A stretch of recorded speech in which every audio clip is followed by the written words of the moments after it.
And record. Okay, so welcome everyone. It is September 5th, 2018.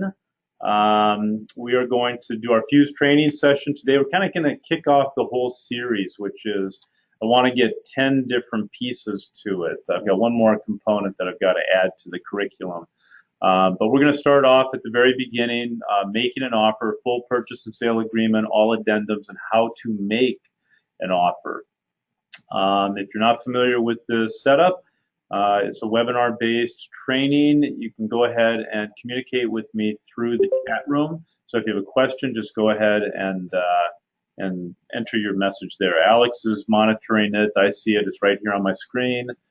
And that is that. So pretty simple. Go ahead and interject anything you guys come up with, any stories you've heard, any anecdotes, any information that I may have missed. This is a pretty loose and easy training, nothing too formal about it. Just going to share some of my experiences and my experience with electronic signatures and setting up an offer through Transaction Desk. I'm using Transaction Desk because it's the most widely used platform out there. So whether it's Northwest MLS in Seattle or Spokane or Tri-Cities or Boise, more often than not, Transaction Desk is being used. So I realize that Form Simplicity is being used in Coeur d'Alene, and there's other platforms in Portland and so on and so forth that are being used. So it's all a little bit different, but it is all a little bit alike. So electronic signatures and how we set up electronic signatures and what we do during that offer. This is a general overview of that process. So it's sometime in the future I'll try to incorporate changes in smaller markets, but right now for the general consensus and for our entire company, Transaction Desk is the best way to go. So having said that, let's dive right in. So making an offer, this is the primary reason we're in real estate, because we want to buy and sell home, help people buy and sell homes, and we want to make a commission on this. Where do we start? Now, some of you will have a lot of experience with this. It's probably just kind of old stuff to you. There's other people who are just getting started in the industry, and they're wondering, what do I do? Where do I start? Those of you that have been in this for a while, like me, I always remember back to the first time I had a transaction. I was like, what do I do? Oh my gosh, I've got these people, they want to buy a house and I'm brand new. What kind of paperwork do I do? Who do I call? What do I do? So it was a little bit scary endeavor, and I want to make that pretty easy. Number one is your designated broker. Call me with help on that, and I can walk you through it on an individual basis. But on a general kind of overview, let's take a look at how we do this. So we're making an offer. You've got clients out there, and they want to buy a house. Well, what do? Okay, the components of a purchase and sale agreement. Let's start with that, because a purchase and sale agreement is going to be the instrument you use to help them buy the house. That's going to be the contract, and it is subject to contract law in every state. So the keys to contract law are dates, signatures, and start date and an end date. So make sure you have that. There's always that start date and an end date. Signatures are key. That's acknowledgement that you are entering into a contract. In this particular case, a purchase price is essential. Agency pamphlets are required either by the state, the local association, or by the feds. So there's certain pamphlets that need to happen there. I have on here listing agreements and buyer agreements. I just want to touch on those a little bit. A listing agreement you have to have if you are listing a house. That is required by law. A buyer agreement you do not have to have. That is not required by law, but it's a good idea. I will kind of go off on different tangents. I do the stream of consciousness thing on my webinars, so just bear with me if you will. I've been in real kind of high-level realtor, we'll call it realtor courts, where the realtors decide and they bring all the different evidence and lawyers are present and all sorts of different stuff. I've been to one that went actually to the National Association of Realtors in Chicago, and it had to do with buyer agreements. And the fact of the matter is buyer agreements are not required.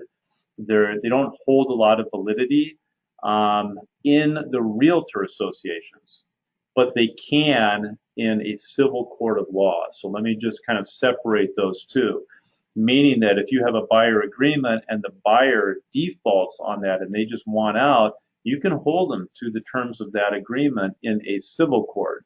If you take them to realtor court, which is kind of a Mickey Mouse court in my opinion, because there's no real teeth behind it other than a couple fines or maybe a suspension here or there, but they don't do that very often.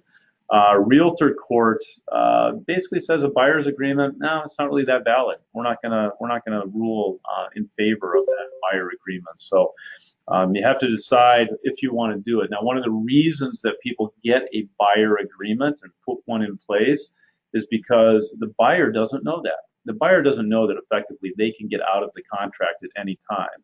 So if they have a contract, it's just one of those elements to say, hey, you and I are connected until we find you a house and close on that house. So it's a good idea to do it, but it's not required by law. So just remember that. So making an offer. Those are the components of a purchase and sale agreement. Effectively, when we're making an offer, we're driving around with our clients, with or without a buyer agreement. If you have a buyer agreement, they're a client. If you don't have a buyer agreement, they're a customer. You're driving around with them. They've got access to all sorts of information. It's all over the web, Zillow, Realtor, different websites, including ours. So they can search it and they go, hey, Joe, I want to buy or take a look at these 4 houses. So you drive around, you look at them. It should be a fun process. Just I want to kind of interject that. I don't do as much real estate as I used to, and I miss it.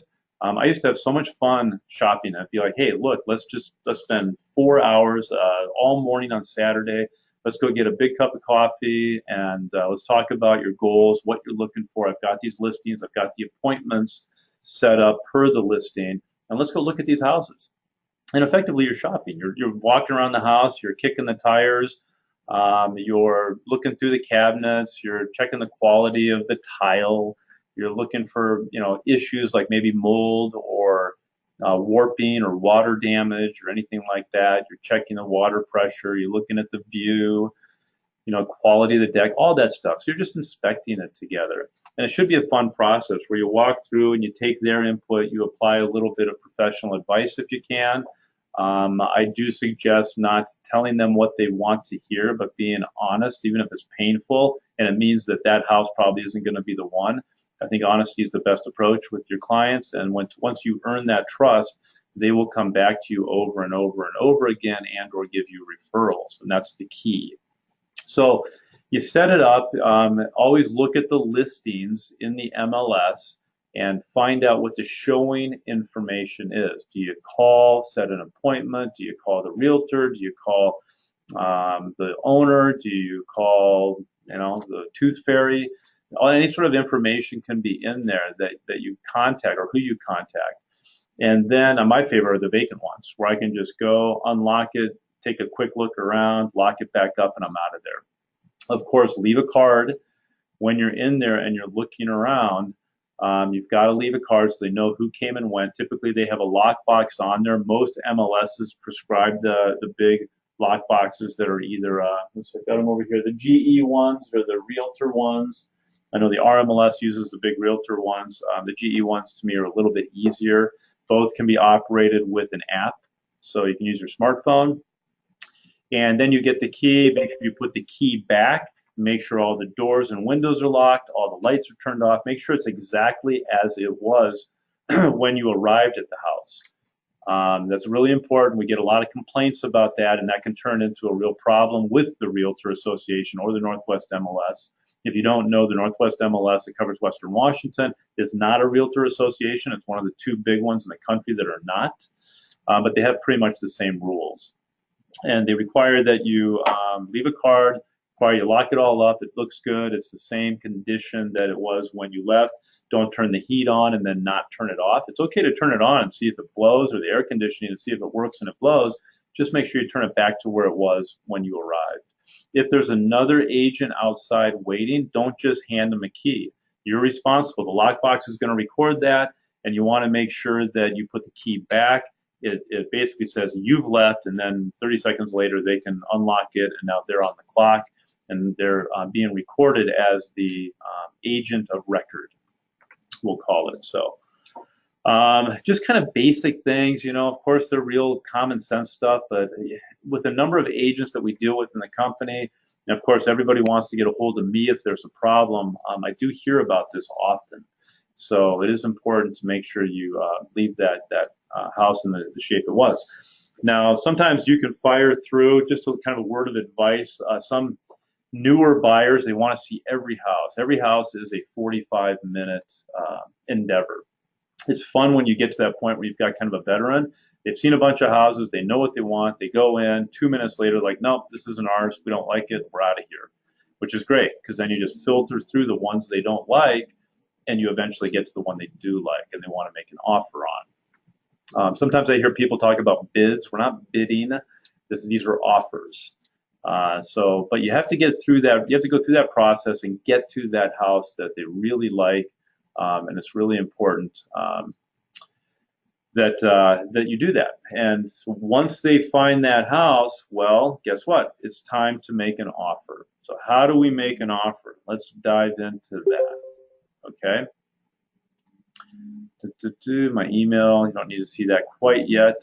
I've got the Spokane MLS up here. Typically the MLSs have, Paragon is the software we use. We use that in Alabama. We use that in Boise. We use that in the Tri-Cities. We use that in mid-Florida MLS. So real similar setup to this, and then Transaction Desk is right here. What are the differences? Well, Paragon is the MLS. Paragon is kind of like Matrix or Flex MLS, if you guys are in Coeur d'Alene or Yakima or I believe Lincoln County. If you're using Flex MLS, it's a little bit more complicated, so kind of bear with me. I think Flex MLS is probably the most difficult of the platforms to use. But regardless, they're all MLS platforms. This is the keeper of information. So all the listings in the entire MLS going back 10 years, it's all right here. Those are our listings. You can search a property, residential, lots, land, commercial, rental, and this is where you search before you go shopping with the client. So just real quickly, you can put in a search of 400,000 down to, let's say, 300,000. And status, we don't want to look at stuff that's contingent or pending or sold. None of those. We want stuff that's actively on the market. And they don't want condos. They don't like HOAs. So let's do residential site built.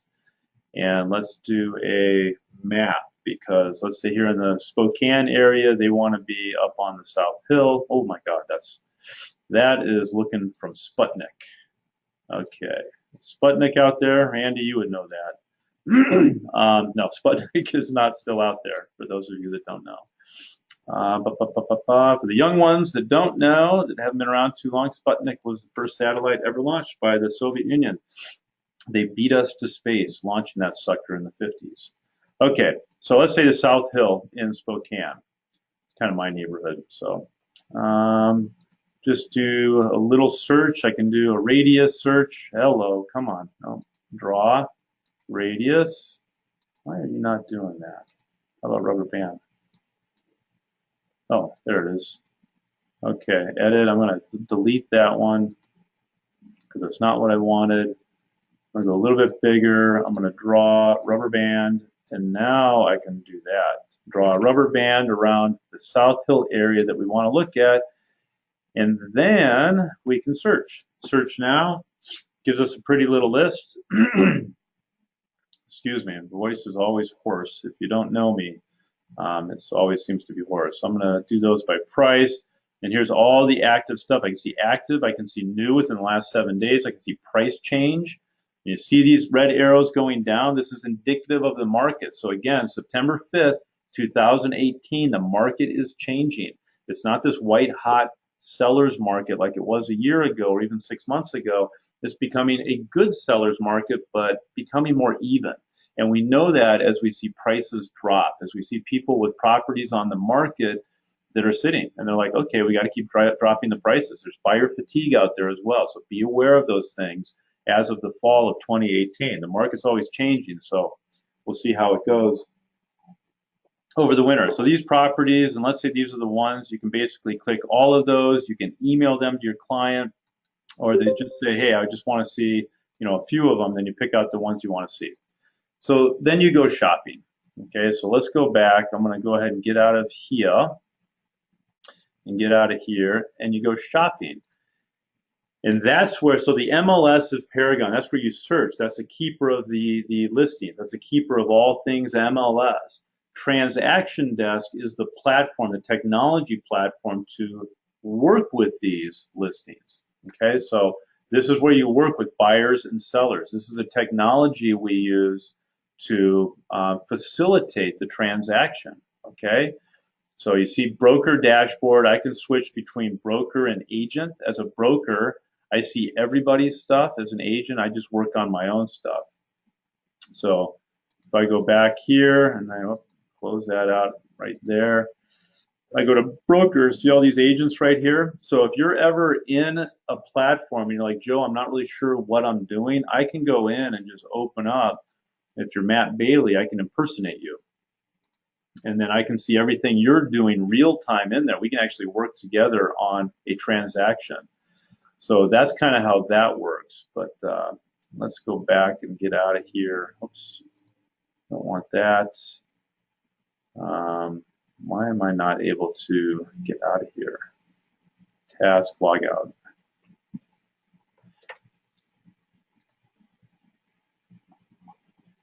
I call it transaction desk. Some other people call it Instanet.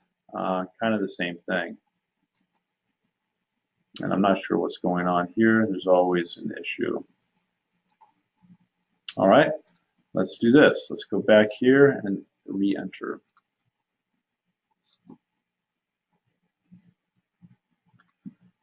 Technology. Okay, broker, and I want to go agent. We don't need to see everyone's stuff. There we go, agent. So we're going to create a transaction. So we've talked, by the way, after you've, and then this is what I always try to do, after you have met with your clients, you've looked at houses, they say, okay, Joe, I really want to buy this one. I want to buy 123 Oak Street.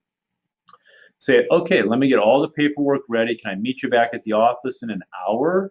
Or can I just email this to you an hour to sign? Typically, they want to email it. That's kind of how the future is moving. But give yourself some time, because just like this webinar is going to take an hour, it takes some time to put this together. And I find it's kind of difficult when they're sitting right there. Maybe they've got kids running around and stuff, and I'm trying to put this offer together. I just find it easier to say, why don't you guys go take a break, go get some coffee, go get a drink and dinner, come back later. Let's put this all together once I have it ready. So we're going to create a transaction, and we're going to call this example. We'll call it 123 example street, just example. And it's going to be a residential sale. It's not a listing. It's actually a residential sale. Select the source. Well, let's select MLS. We can do tax ID number as well. And I've got one here I'm going to use that was from years ago, but it'll work. So I just pop in that number. I am the selling broker. Okay, and I use the wizard to create my transaction. So we're looking to buy this property. I've named it 123 example. And the buyer is going to be my wife, Mary Kelly, and we will go through that.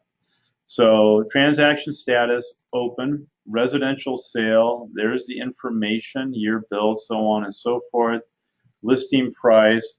Let's make an offer price of 140. They're listing at 136.5, and again, this is years ago. This thing's worth a lot more now.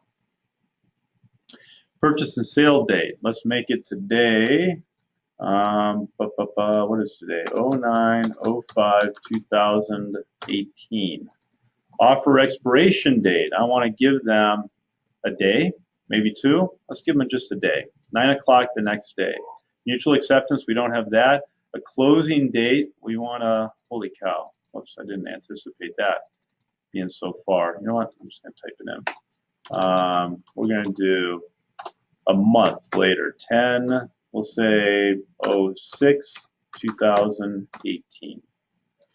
Possession date, on that same date, 10/06/2018, the day it closes. They want their property. Okay, so listing, selling, Joe Kelly, real estate. Well, let's do this. I'm gonna delete that. Delete, yes. Listing broker, it's not me. Delete, yes.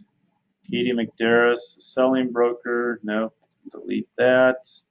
Kelly Wright Real Estate of Spokane. We'll call that the listing firm and selling firm. Okay, so next, forms. So again, we're making an offer and forms. We want to see what kind of forms we are going to need for this offer. Let me check the chat room. Nope, nothing there. Good. Cruising along nicely.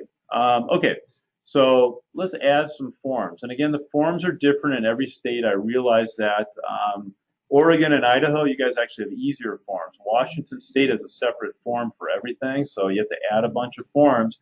Whereas, for example, in Idaho, you've got the purchase and sale, you've got the inspection, you've got the financing, all that is right there in the form. So that's pretty cool. Statewide forms. Okay, so we are going to need in the state of Washington, residential purchase and sale agreement, Form 21. They're going to typically finance it. Even if they pay cash, you can mark a cash box on there. So that's 22A. And let's go to lead-based paint. Let's say the listing agent didn't put in lead-based paint, but we know this is a 1911 house, so anything older than 1978, we have to have lead-based paint in there. Again, the listing agent was deficient and they didn't put a seller disclosure, so let's put that in there for them to fill out. 22D, optional clauses, let's leave that out there. There's nothing special about this house. We do want a 22J, we've got that, lead-based paint. We do want a inspection addendum, so let's go to 35, there it is. Inspection addendum, boom. Now let's also do an escalation addendum just so you guys see that and what it is. That is escalating the price up if there are other offers coming in. But again, we're not seeing as many multiple offers as we did last year, so typically you can just put an offer in and you might even get closing costs. Those of you in Seattle, could happen. So again, the market is cooling down, so sellers need to be aware that it's not such an easy endeavor to just list a house and get it sold in a day for any price you want. Okay, so we've got some forms here. Great. Now what we want to do is make sure the forms look good. We want to fill them in. So we're filling out this purchase and sale agreement per what our buyer has told us. They want certain things in here. So date is today, expiration's tomorrow. The buyer is Mary Kelly. She can be very demanding, so I don't want to miss anything here. The seller is Mr. Seller, and we'll call it Mrs. Seller. Okay, there's the parcel, there's the tax ID, it auto-filled a bunch of stuff. We want the stove and range, we want the refrigerator, we want the washer and dryer and the dishwasher, and let's say that's it. Price, $140,000, typically $1,400 check for earnest money. I know those of you in Seattle and Portland are going, well, wait a second, it's a lot more expensive than that. Not really, not here in Spokane. Closing agent. Typically, the earnest money, you want to stay with the closing agent. Don't let that money go to the selling firm, because that means if something goes awry, that firm has control of the earnest money, and they are, they could just release it to their client without your acknowledgement. They'd be getting into a lot of trouble if they did, but they do that occasionally. So forfeiture of earnest money if there's a default. Title insurance, check the listing. If the listing says, they've already got preliminary title pulled, which they should, with First American Title, well, then put in FATCO, First American Title Company. Closing agent, let's say it's, let's see, Frank Sinatra at First American Title, okay? So, oh, that's company. Oops, sorry, I missed that. So let's cut that, and let's put Frankie over here. and we'll keep it at Fat Co. Now, sometimes it can be the title insurance company as one company, and the closing agent could be Frank's Law Firm. You know, oops, I know how to spell. That's old 80s typing right there. I learned it in the early 80s on a big old IBM Selectric. Some of you probably don't even know what that is. But let's just say I didn't learn it very well. So a lifetime of chicken pecking. Okay, Frank's Law Firm. So it can be either one. Sometimes it's a difference. It could be First American Title Company that's doing the title insurance policy, and it's Chicago Title and Escrow that's doing the closing, or Frank's Law Firm, or whatever law firm. So there's a lot of different variables. So just read and look very closely at the listing and see if those other documents are there. The properties/seller disclosure, lead-based paint form, agency pamphlet, things like that. So check the listing and see what's available, and you can pull those into the transaction. Closing date, possession on closing. Here in Washington, there's a form so that escrow knows who the utilities are, so those can get paid. But charges, assessments levied before but due after closing, typically assumed by the buyer. In that case, it's something like a sewer assessment. So you've got 5 years to hook up to the sewer. Well, it's levied before closing, but the buyer is the one that's going to have to, within 5 years, pay for it and have it hooked up to the sewer system. That happened. Spokane Valley was like that a few years ago because it was kind of rural for a long time, but then it became incorporated in the city, and they installed sewer lines. So they required all these houses that were on septic systems to move over to a sewer line. Citizenship, FIRPTA, that's if you're a foreign person for U.S. income tax. So if you're a foreign person buying or selling property in the United States, you need to fill out that FIRPTA form. Typically it is not, but you get some Chinese buyers, some Russian buyers, some people from Indonesia, some Malawian buyers. So there's all sorts of different people that can buy and sell property here in the United States. They need to fill out that FIRPTA form, and it needs to be recognized on this purchase and sale agreement. Selling broker represents the buyer, and that's all I really need to do here. If you're dual agency, both parties. You can fill in the addendums, but that's not really required. There's my information. I know a lot of people get hung up on, what's our MLS number? What's my lag number? Stuff like that. It's really more for informative purposes. You don't necessarily have to have that on. This is all kind of a courtesy to have this information in there. I think it's smart because it gives everyone the information, the contact address, things like that. So put your name in there. Try to get the MLS office number. Contact me if you don't have it. You should know your lag number with your MLS. And certainly you should know your phone number, your email address, so on and so forth, and your license number. Paperwork at kellywright.com is where all paperwork comes in.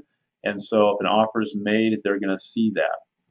And that is that, and info at kellywright.com is listed with most MLSs. Okay, so we've got that filled out. Let's go ahead and save it. And then transaction forms. Let's go on to the financing addendum. Hopefully Mary showed up on this. It doesn't always. Up there she is. Okay, good.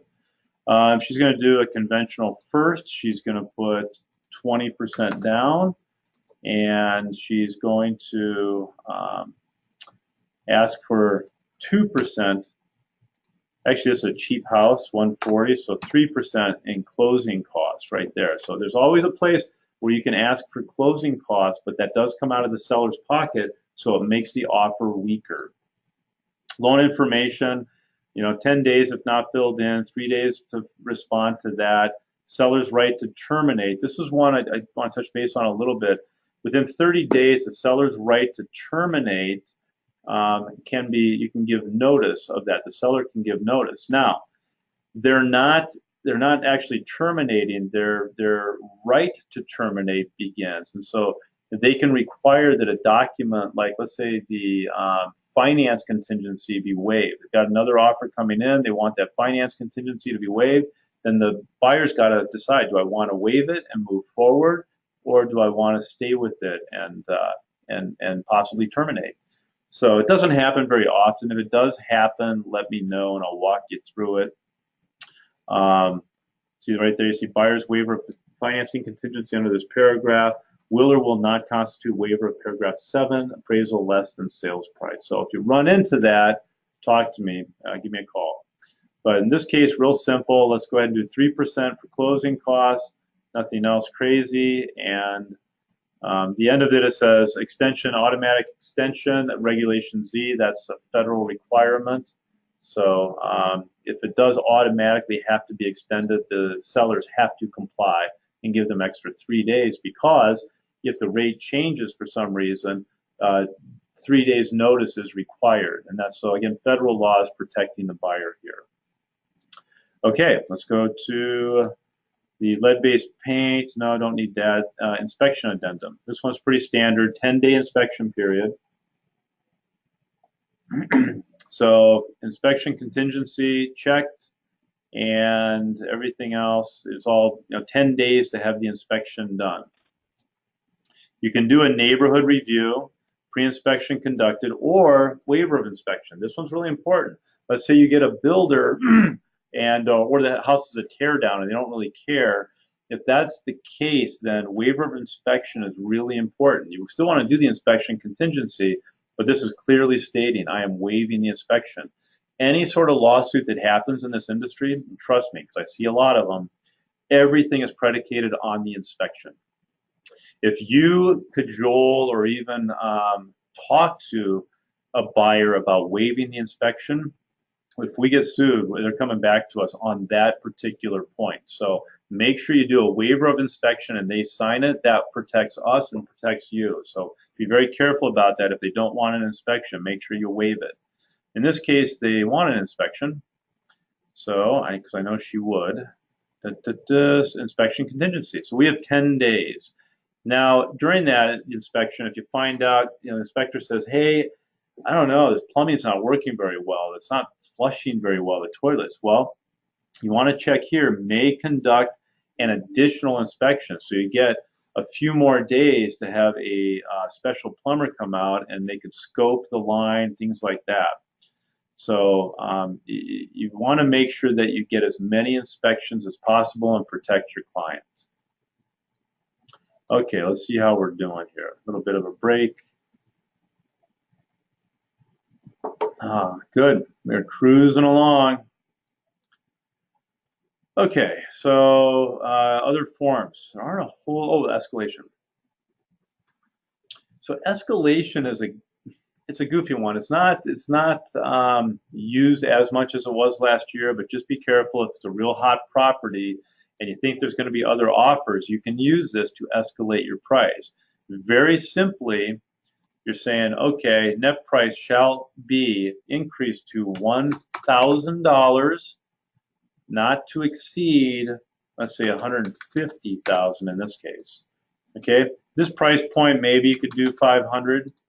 So, what that means is if there's 3 other offers and one's at ours is at 140, one's at 143, one's at 145, and you want to get it, compete with them, one's at 146. Then what would happen, we'll go up to 150, but no greater than 500 more than the highest offer. So we would come in at 146, 500, and then hopefully get the property. Now, be careful about making this number too small. I've seen people do like $100 increments. A seller doesn't care. That's not enough financial incentive to accept this offer if there's other things, other factors going on. So don't get cute with that number, 500 minimum. Of course, if you're in a bigger price range, 700,000, 800,000, you might even want to put $5,000 here. Okay, that would be the increment. In this price range, 500 probably would be enough to incent them to accept this offer. Okay, and then once everything's signed around, that's when you fill in purchase price of the competing offer, 146, plus credits, there's no credits, plus escalation, 500, new price, 146, 500. Okay, again, call me or email me or text me if you have questions on this. So let's save this sucker. So now we have got us an offer, okay? Good. Saved it. We can go back to our home page. 1, 2, 3 example. I use this. Actually, I'm going to delete this one. I think I can delete it. What's going on here? Oh, maybe I do it this way. 1, 2, 3 example. Delete. Confirm. Yes. Okay. Here is our transaction. So we're all set there. We've got it set up. We're not ready to go yet with the signings, but we're pretty close. Okay. Well, don't want to do that. Let me check the agenda, make sure I'm not missing anything. Oh, we talked a little bit about earnest money. So I did 1,400 in this offer. It's 1% of the offer price. It just depends on what they have. You know, if it's significant, if there are going to be multiple offers, you want the earnest money to get up there. But 1 to 3% is about right. If I were going to make an offer on a $500,000 house and I thought there was a lot of competition for it, I would probably suggest a 3%, like a $15,000 earnest money deposit. So, and that goes into escrow. If the offer is accepted, that goes into escrow. It's cashed right away. And then basically escrow pays out from their escrow account. So let your clients know they better have the money in their account because it will get cashed right away. And that has to be delivered to escrow. Just make a habit of doing it within 24 hours. I know different states have different laws.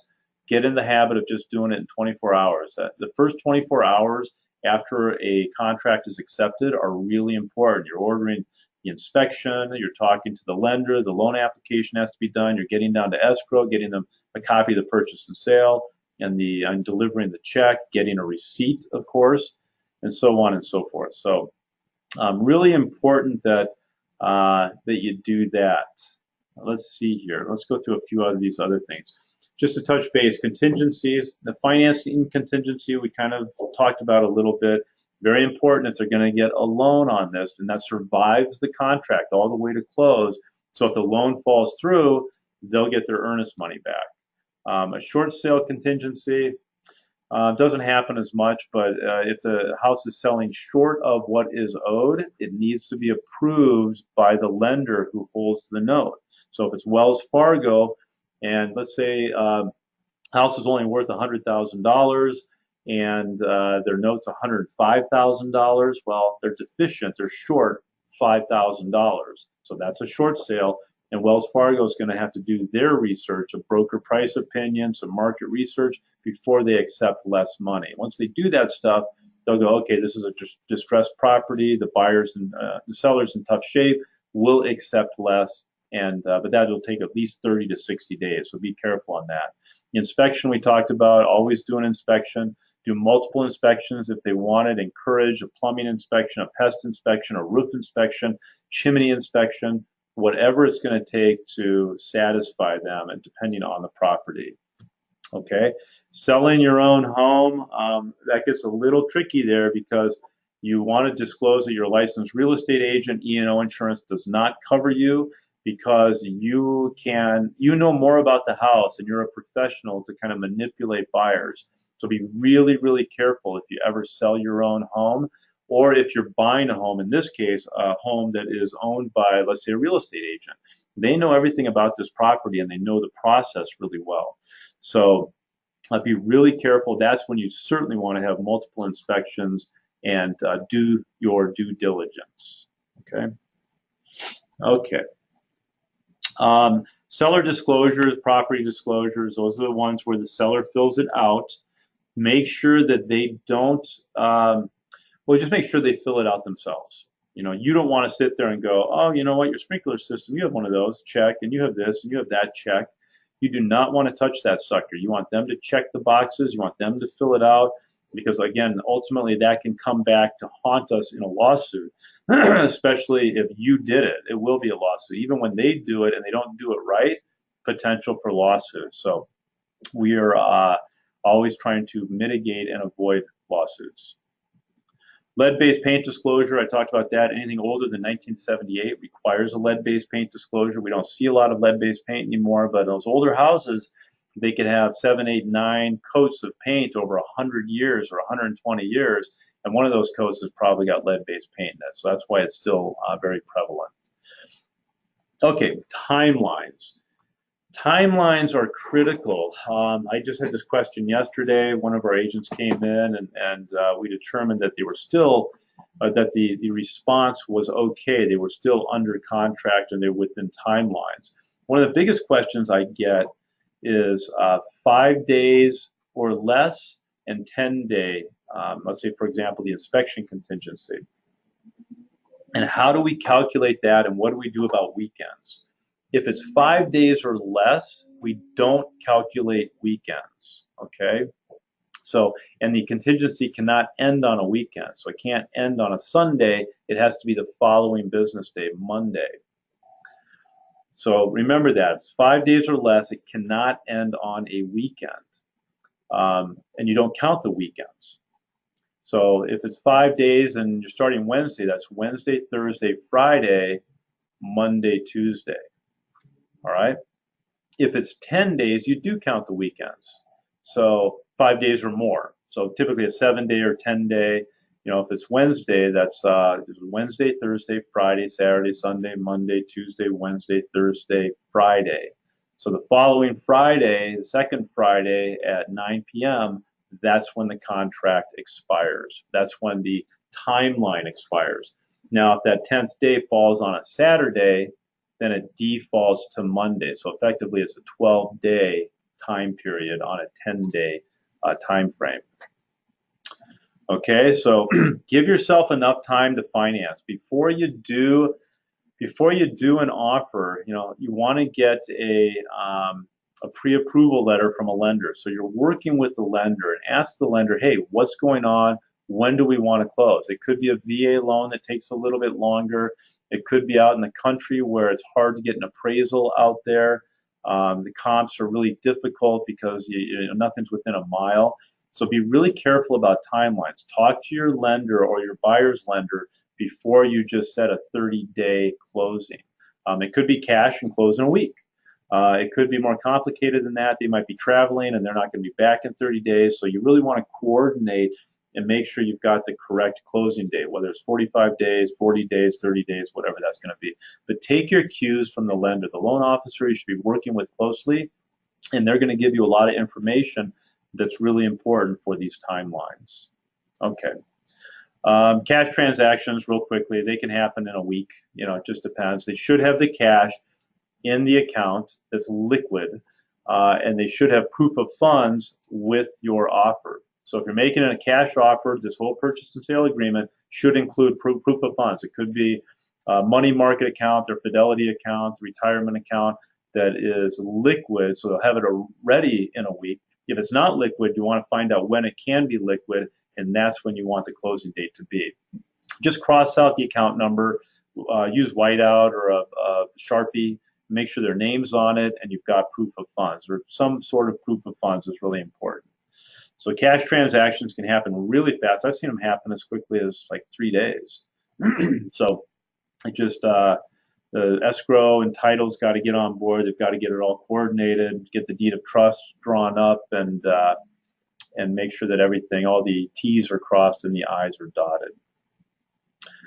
We talked about the escalation clause. I do want to go over a tactic in a competitive market. We're not going to see this as much, but one tactic, if you're in a really competitive, hyper-competitive situation with 5 or 6 offers, think about giving the seller more money for a low appraisal. So appraisal less than purchase price, those happen. So they're willing to spend $500,000, but the appraisal is coming in at $480,000. Well, guess what? If they come in with $20,000 cash, that makes a really strong offer. That makes the sellers happy.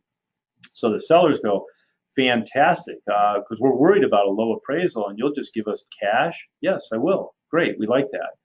Well, where are you going to come up with the cash? Well, typically, if they're going to put 20% down, they should understand, and again, contact me if this scenario happens. But if they're going to put 20% down, they can put down less. They can put 15 or 10% down and still get a fantastic rate, typically better than the big banks are offering on a 30-year fix with 20% down. They can get that better rate with 10% down, no mortgage insurance. You can buy that out.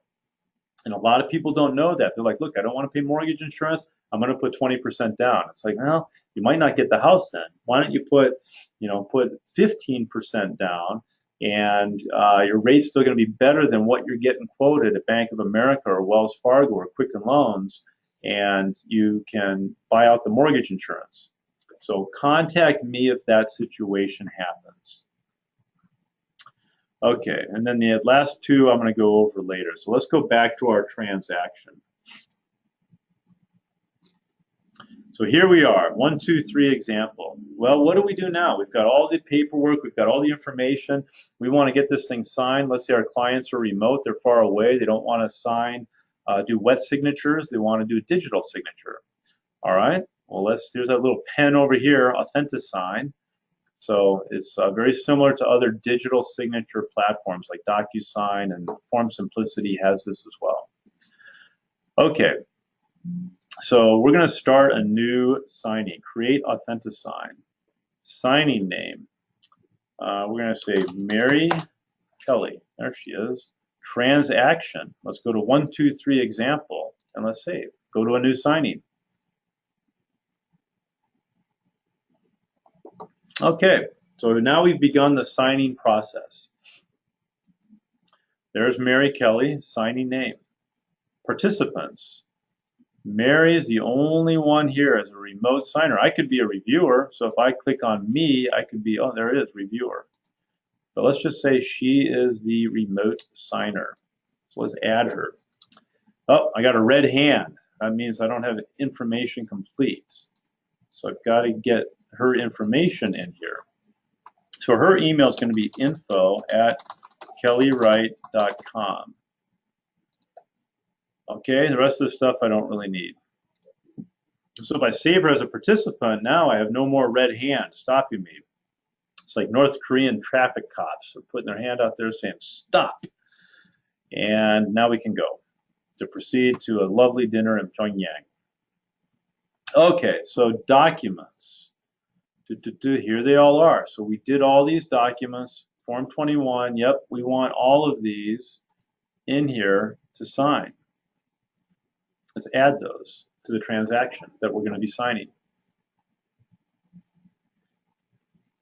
Takes a little time. So all the work we did before is saved, and there are the documents. I can tell the signature spots down here, these yellow boxes, that means everything is ready to go. Okay, now let's add something. Let's add a PDF. Okay, so sometimes there's a PDF document that needs initials. Let's go to my desktop. Let's find a PDF. Miscellaneous, Liz Pendens. We don't want that. Oh, crud. There's got to be someone around here. Lakewood. Oh, here. Alt-A. So we'll go this. We don't want the commitment. We'll do this one. This is for a different transaction, but you get the idea. It's just a regular PDF. Now, if we go back here, it doesn't have a little yellow box, so there's nowhere to sign. So I'm going to have to design a place for them to initial or sign. It's a really fancy little feature. I use this for stuff. I use this for other legal documents, for my own personal stuff, and that's not even a real estate transaction.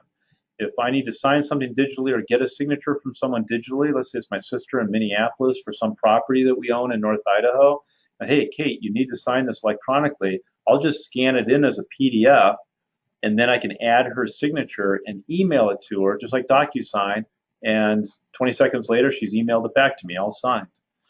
So everything looks good. It's everything we talked about. There's Mary's name. There's the dates. All the documents are going to be like that. Where she's supposed to initial, it's all going to be set up. It auto fills them in, so I don't have to worry about it. Those are the little yellow boxes we saw before, so I know they're all there. So I just need to go to that PDF. The PDF is the one that, oh, this one here. Actually, this is the Form 17, the seller disclosure. I don't want her signing here, so I'm going to delete right there. And I don't want her signing there. I'm going to delete right there. I want her signing here where she's acknowledging it, but she's not waiving any rights. See that? Buyer's waiver of right to revoke, buyer's waiver of right to receive, We want to just acknowledge. And then initials, initials, initials, escalation. So here's a commitment for title insurance policy. Let's say this document just simply needs to be signed or initialed. Well, there's drag and drop feature here. You see that? Drag and drop. So if it's a signature, I can just drag a signature there and a date. If it needs to be initialed, I can just initial that and a date. See that? Simple as that. So sometimes if you need a form just initialed, or you need a change of price, or something's changing and you need a quick initial, you can do it this way. And you do it through this drag and drop initial. If you have other signers, you basically will go, if you have a list of 5 signers, they'll all be listed here, all the different signers. If it's a husband and wife, if it's Mary Kelly and Joe Kelly, I would hit this right here and Joe Kelly would show up. When I click on him and I pull the signature in, it would say Joe Kelly.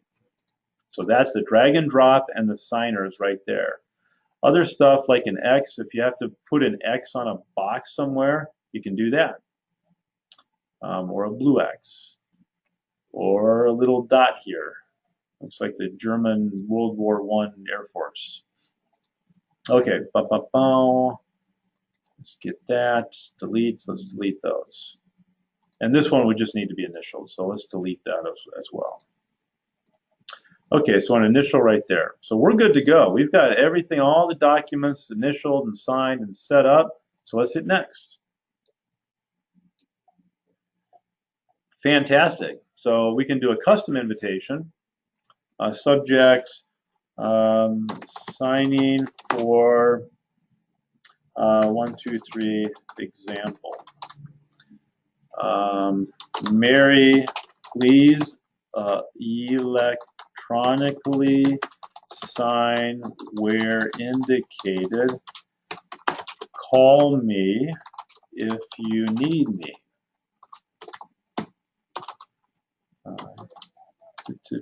Okay, Joe. So I would do that and hit save.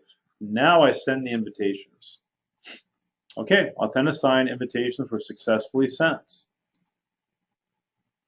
No questions. Good, good, good. Now here's what's cool. When we see this, there's the lightning bolt. Lightning bolt says it's in the process. It's in the interweb. So we know that is in progress.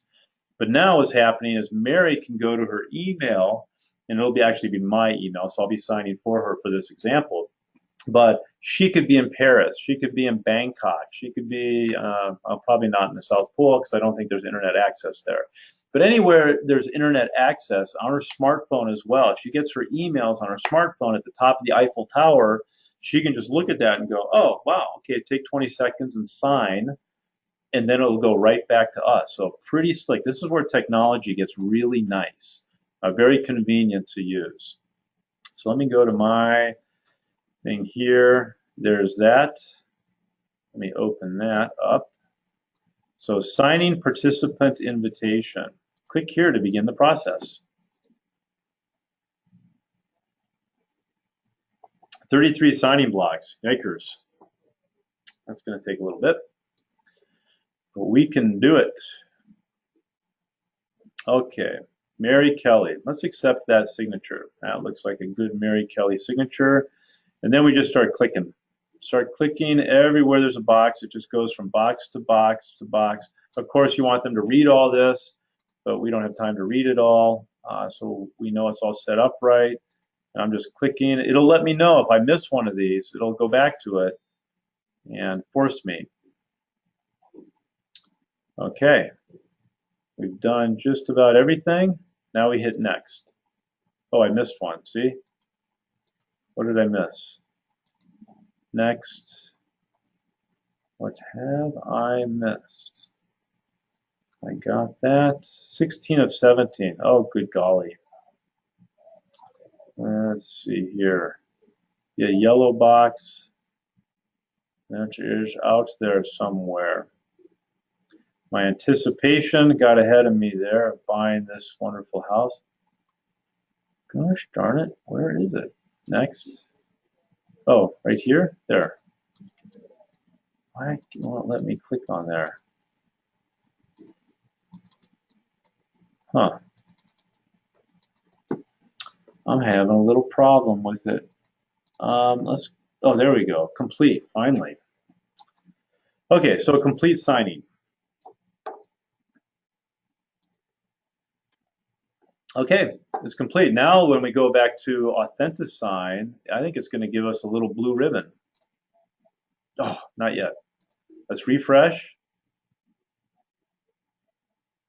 Oh, not yet. So it's going, even though it's on my computer screen, if you're not familiar with technology, it's going all the way back to the servers, the signature servers, the email servers, probably goes to Prineville, Oregon, and the huge server farms down there, and then comes back to my computer. So even though I did all this on my computer to my computer, it's going through the interweb.